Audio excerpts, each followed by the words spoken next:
Le genre humain, dans son état actuel, existe depuis 250 000 d'années. Et pourtant, seuls les derniers 4000 ans ont eu la moindre signification. Alors, qu'avons-nous fait durant près de 250 000 ans? Nous nous sommes serrés dans des cavernes autour de feux tremblotants, emplis de crainte pour des choses que nous ne comprenions pas. Ce n'était pas seulement le mystère du lever du soleil, mais aussi les oiseaux énormes à tête humaine et les rochers animés. Alors, nous les appelions dieux et démons, et nous les implorions de nous épargner. Nous prions pour notre salut. Avec le temps, leur nombre diminua, tandis que le nôtre s'élevait. Le monde commença à avoir davantage de sens, alors que les choses à y craindre se raréfiaient.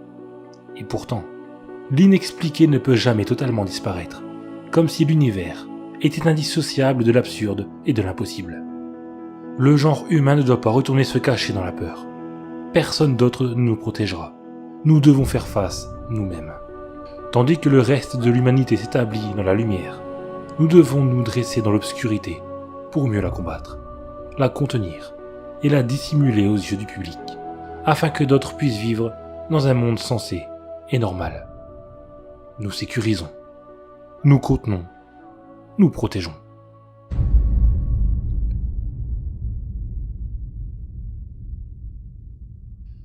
Énoncé de la mission. En agissant de façon clandestine et à l'échelle mondiale, la Fondation est au-dessus des lois, investie par l'ensemble des pays de la tâche de confiner les objets, entités et phénomènes anormaux. Ces anomalies sont une menace significative pour la sécurité du monde, tant sur le plan physique que psychologique. La Fondation assure le maintien de la normalité pour que la population du monde puisse vivre chaque jour à l'abri de la peur, de la méfiance et du doute, et pour préserver l'indépendance de l'humanité vis-à-vis de toute force extraterrestre, extradimensionnelle ou extranormale. Notre mission est triple. Sécuriser. La Fondation sécurise les anomalies dans le but de les empêcher de tomber entre les mains d'organisations civiles ou adverses, à travers une observation approfondie et une surveillance intensive, et en interceptant de telles anomalies dès que l'opportunité s'en présente. Contenir. La Fondation confine des anomalies dans le but d'empêcher leur influence ou leur effet de s'étendre, en relocalisant, dissimulant ou démantelant celles-ci, ou en empêchant toute prise de connaissance de leur existence par le public. Protéger. La Fondation protège l'humanité des effets de ces anomalies autant que des anomalies elles-mêmes, jusqu'à ce qu'elles soient pleinement comprises ou que de nouvelles théories scientifiques puissent expliquer leurs propriétés et leur comportement. La Fondation peut également neutraliser ou détruire les anomalies en dernier recours, si elles sont jugées trop dangereuses pour être confinées. Les opérations de la Fondation. Les opérations de la Fondation sont menées de façon secrète et clandestine à travers le globe pour réaliser nos missions primaires. Les procédures de confinement spécial. La Fondation possède une base de données conséquente d'informations concernant les anomalies nécessitant des procédures de confinement spécial, communément abrégées PCS. La base de données de la Fondation contient les descriptions de telles anomalies et de procédures d'urgence pour maintenir ou rétablir leur confinement dans le cas d'une brèche de confinement ou d'un autre événement. Les anomalies peuvent prendre des formes diverses, qu'elles soient des objets, des entités, des emplacements géographiques ou des phénomènes autonomes. Ces anomalies sont catégorisées en plusieurs classes d'objets et sont confinées dans les installations sécurisées de la Fondation ou sur place, si une relocalisation s'avère impossible. Sécurité interne. La Fondation opère dans le plus grand secret. Tous les membres du personnel de la Fondation doivent posséder toutes les connaissances de base, respecter les niveaux de sécurité, ainsi que les compartimentages de l'information. Les membres du personnel violant les protocoles de sécurité de la Fondation sont identifiés, détenus et sujets à des mesures disciplinaires. Organisations rivales et groupes d'intérêt. La Fondation n'est pas la seule organisation ayant connaissance de la normale et capable d'interagir avec ou de l'utiliser. Certains groupes d'intérêt ont des objectifs similaires à la Fondation et peuvent coopérer avec nous pour préserver la sécurité mondiale. Mais la plupart sont opportunistes et agissent uniquement pour nourrir leurs intérêts. Les membres du personnel de la Fondation sont invités à considérer en permanence tout individu de ces groupes comme suspect, et à la collaboration avec de telles personnes sans l'autorisation des responsables de la Fondation est un motif d'élimination ou d'autres mesures disciplinaires. Le niveau de sécurité et les accréditations. La classe et l'accréditation de sécurité d'un membre du personnel de la Fondation détermine à quelles informations il a accès. Cependant, bénéficier d'un niveau d'accréditation ne donne pas automatiquement accès à toutes les informations du niveau correspondant. Le personnel a accès aux documents concernant une anomalie selon les principes de la nécessité d'information, chacun prenant connaissance des données qui le concernent au vu de son poste et son département. Niveau 0, à titre officiel uniquement. L'accréditation de niveau 0 est donnée au personnel non essentiel, n'ayant pas besoin d'accéder aux informations concernant les objets anormaux confinés par la Fondation. L'accès de niveau 0 est généralement attribué au personnel administratif, logistique et d'entretien, travaillant dans des conditions qui ne nécessitent pas d'avoir accès à des informations sensibles. Niveau 1, confidentiel. L'accréditation de niveau 1 est donnée au personnel travaillant à proximité des anomalies, mais sans nécessité d'accès direct aux informations les concernant. Il est généralement accordé au personnel administratif, logistique et d'entretien, travaillant dans des conditions qui impliquent un accès contrôlé à certaines données sensibles. Niveau 2, restreint. L'accréditation de niveau 2 est donnée au personnel de sécurité et de recherche qui a besoin d'un accès direct aux informations sur certaines des anomalies confinées. La plupart des équipes de recherche, des agents de terrain et des spécialistes du confinement disposent d'une accréditation de niveau 2. Niveau 3, secret. L'accréditation de niveau 3 est donnée au personnel de sécurité et de recherche supérieure qui a besoin d'informations approfondies à propos d'éléments tels que les circonstances de la récupération d'une anomalie ou la planification à long terme du confinement d'un objet. La plupart des superviseurs d'équipes de recherche, des responsables de projet, des officiers de sécurité et des membres des équipes d'intervention ou forces d'intervention mobile, le FIM, agissent avec une accréditation de niveau 3. Niveau 4, top secret. L'accréditation de niveau 4 est donnée au personnel supérieur de l'administration qui a besoin d'un accès à la quasi-totalité des informations de la base de données, telles que les données stratégiques et sensibles au sujet des opérations et projets de recherche de la Fondation. L'accréditation de niveau 4 n'est habituellement accordée qu'aux directeurs de site, directeurs de sécurité et commandants des FIM. Niveau 5, Tomiel. L'accréditation de niveau 5 est donnée au plus haut gradé du personnel administratif de la Fondation et accorde un accès illimité à toutes les données stratégiques et sensibles, quelle que soit leur nature. L'accréditation au niveau 5 n'est normalement accessible qu'aux membres du conseil O5. Ce qui nous amène à la classification du personnel. Les classes sont assignées aux membres du personnel selon leur proximité avec les phénomènes, entités ou objets potentiellement dangereux. La classe A. La classe A est attribuée aux membres du personnel jugés vitaux aux opérations de la Fondation à échelle mondiale et qui ne doivent sous aucune circonstance s'approcher des anomalies. Lorsque les circonstances amènent le personnel de classe A à se trouver à proximité directe de ces anomalies, celui-ci n'est pas autorisé à accéder aux zones contenant des anomalies et doit rester dans les zones sécurisées en toutes circonstances. En cas d'urgence, les membres du personnel de classe A doivent être immédiatement évacués dans un endroit sécurisé prévu à cet effet. Les membres du conseil O5 sont automatiquement considérés comme personnel de classe A. Classe B. La classe B est attribuée aux membres du personnel jugés essentiels aux opérations de la Fondation à échelle locale et qui ne sont pas autorisés à accéder à des objets anormaux qu'après une période de quarantaine et une neutralisation de tout effet potentiellement dangereux chez eux. En cas d'urgence, les membres du personnel de classe B doivent être immédiatement évacués dans un endroit sécurisé prévu à cet effet. Classe C. La classe C est attribuée à la majorité du personnel standard, disposant d'un accès direct à la plupart des anomalies qui ne sont pas jugées excessivement sensibles ou dangereuses.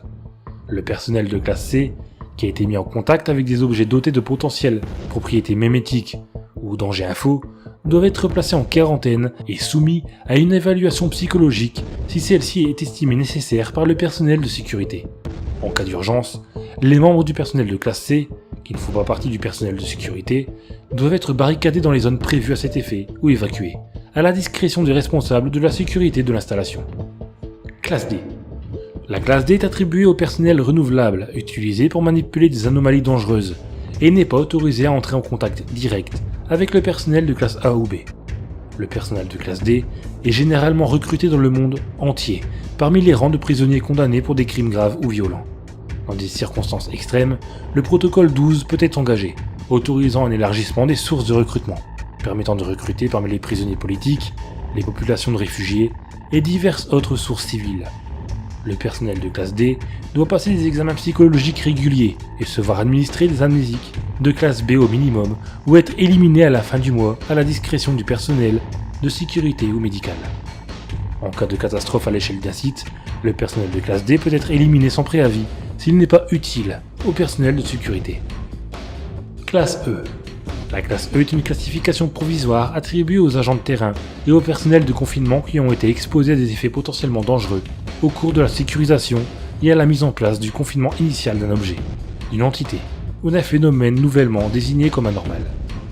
Un membre du personnel de classe E doit être placé en quarantaine dès que possible, puis suivi et surveillé afin d'observer les potentiels changements qui peuvent survenir dans ses habitudes, sa personnalité ou sa physiologie, et ne peut retourner sur le terrain qu'après avoir été déclaré sain et non anormal par les équipes médicales et psychiatriques. Les titres du personnel. Il s'agit des titres professionnels généralement utilisés au sein de la Fondation. Les personnels de site. Spécialistes du confinement. Les spécialistes du confinement ont deux rôles principaux dans les installations de la Fondation: la mise en place d'un confinement efficace et l'optimisation de celui-ci. Dans un premier temps, les équipes de confinement sont appelées en cas d'activité anormale pour sécuriser et établir un confinement initial pour les objets, entités ou phénomènes anormaux, afin d'éliminer les risques éventuels et les transporter à l'installation de la Fondation le plus proche. Ensuite, les ingénieurs et techniciens en confinement sont chargés de concevoir, améliorer et entretenir les unités et procédures de confinement des anomalies une fois sous la garde de la Fondation. Les chercheurs. Les chercheurs constituent la partie scientifique de la Fondation, choisie parmi les scientifiques les plus intelligents et qualifiés du globe. Avec des spécialistes dans tous les champs de compétences imaginables, de la chimie à la botanique, en passant par des sujets plus ésotériques comme la physique théorique ou la xénobiologie, le but des projets de recherche de la Fondation est de pouvoir mieux comprendre les anomalies inexpliquées et leur fonctionnement. Agents de sécurité. Les agents de sécurité, souvent nommés simplement gardes, les installations de la Fondation ont pour mission de maintenir la sécurité physique et d'information des projets, des opérations et du personnel de la Fondation. Principalement recrutés dans le milieu militaire, policier et de détention, les agents de sécurité sont entraînés dans le maniement de tous les types d'armes conventionnelles, ainsi qu'à une grande variété de procédures d'urgence couvrant la plupart des incidents pouvant mener à des brèches de confinement, comme par exemple des actions hostiles contre la Fondation. Ce personnel est également responsable de la sécurité des informations, en s'assurant que les documents sensibles ne soient pas placés à des endroits inappropriés et que les ordinateurs des installations soient protégés contre toute intrusion extérieure. Ils sont de plus souvent en première ligne de défense contre les forces extérieures hostiles aux installations de la Fondation. Agents d'intervention tactique. Les équipes d'intervention, ou équipes tactiques, sont des équipes de combat hautement entraînées et lourdement armées dont le but est d'escorter les équipes de confinement quand des entités anormales dangereuses ou des groupes d'intérêts hostiles sont impliqués et de défendre les installations de la Fondation contre les actions hostiles. Les équipes d'intervention sont pour la plupart des unités militaires en poste dans les plus importantes installations de la Fondation, prêtes à se déployer à tout moment. Les personnels de terrain. Les agents de terrain. Les agents de terrain sont les yeux et les oreilles de la Fondation. Il s'agit de membres du personnel entraînés pour chercher et enquêter sur des signes d'activité anormale, souvent sous couvert des forces de police locales ou régionales, ou intégrés dans les services locaux tels que les urgences médicales et les organismes de régulation. En tant qu'unité sous couverture, les agents de terrain ne sont généralement pas équipés pour s'occuper des cas confirmés d'activité anormale. Lorsque la présence d'une anomalie a été remarquée et confirmée, les agents de terrain contactent immédiatement l'équipe de confinement la plus proche pour la sécuriser et la confiner sans danger. Opérateurs des forces d'intervention mobile. Les forces d'intervention mobile sont des unités spécialisées composées de membres expérimentés du personnel de terrain de la Fondation.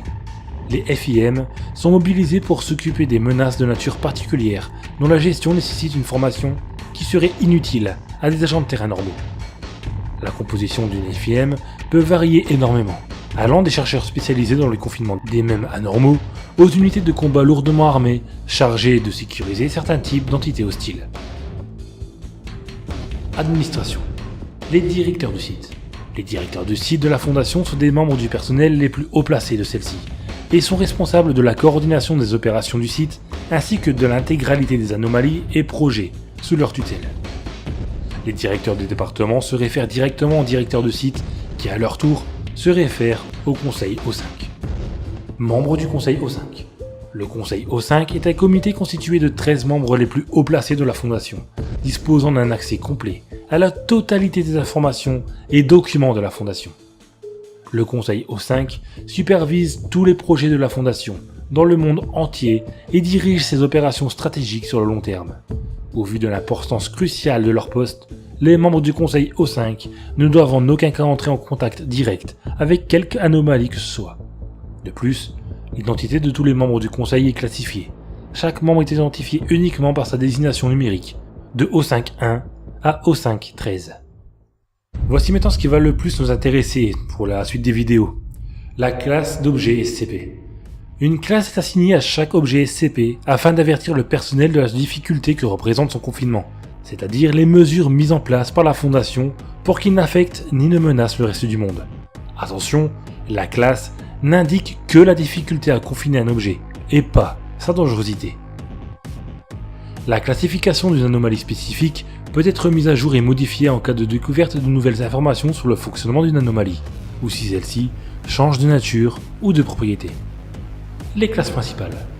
Ces classes sont les plus couramment assignées aux objets SCP et couvrent la majorité des anomalies confinées par la Fondation.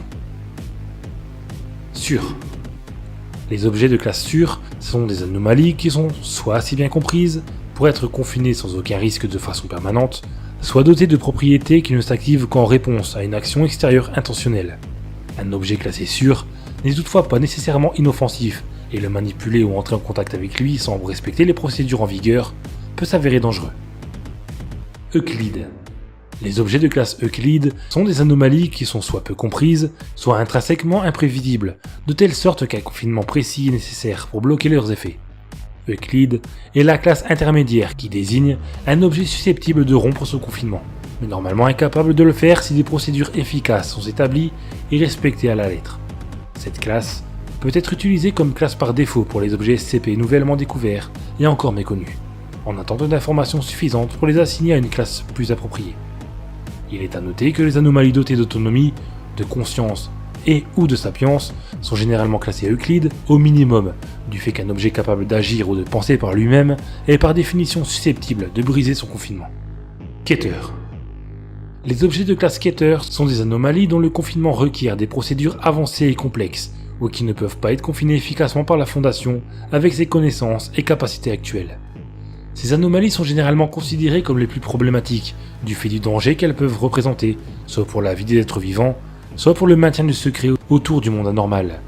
De ce fait, la Fondation investit d'importants efforts dans la recherche pour développer des confinements plus efficaces pour ces anomalies, voire, en ultime recours, neutraliser leurs effets anormaux ou les détruire. Thaumiel. Les objets de classe Thaumiel sont des anomalies hautement secrètes et extrêmement rares, qui sont utilisées par la Fondation pour confiner ou contrer les effets d'autres anomalies qu'il serait très difficile ou impossible de confiner autrement. L'existence même de la classe Thaumiel est classifiée au plus haut niveau et leur localisation, fonction et statut actuel ne sont connus que des membres haut placés de la Fondation. Voici les autres classes. Les classes d'objets suivantes servent à désigner des cas plus spécifiques que les 4 principales, Sûrs, Euclide, Keter et Thaumiel, et sont utilisées plus rarement, mais n'en sont pas moins officielles et importantes. Neutralisées.